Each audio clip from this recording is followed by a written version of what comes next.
What does the Bible say about speaking in tongues? Does it still happen today? And if so, in what form? First of all, if we go to Ephesians chapter 2, we understand that the church was built upon the foundation of the apostles and prophets. Now, that's very, very important. It's talking about something that ceased. Are there apostles today like the 12? No. It's the faith that once and for all has been handed down to the saints.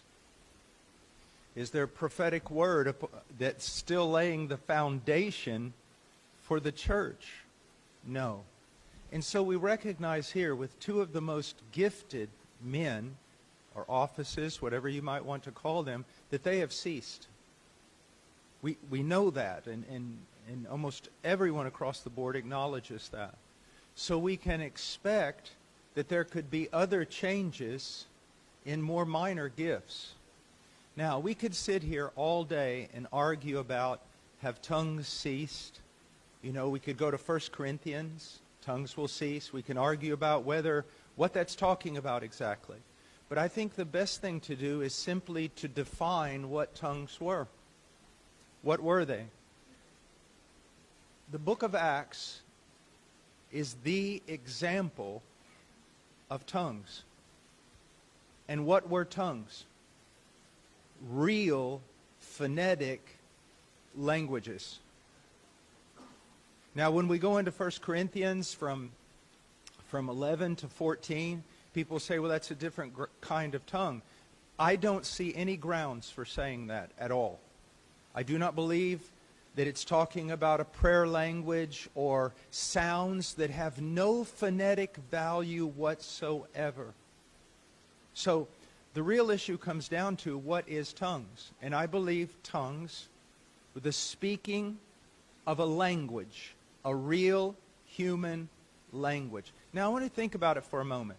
If all of a sudden, and I don't want to make fun, but if all of a sudden I just started saying over and over, I think she rode a Honda, I think she rode a Honda. There's no proof of a miracle there. But if all of a sudden someone began to speak in a language, a true human language of phonetic value like we see in Acts chapter 2, people would be amazed that it was a sign, that it was actually a miracle. And we do not, even among those who claim to speak in a language or in a prayer language, it has no phonetic value, it has no rationale, it basically sounds like gibberish, there is no sign of a miracle.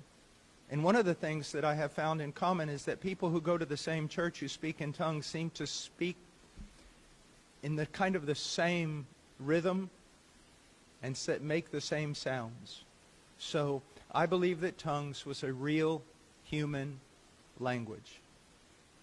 And it has ceased because we see that no one is doing that.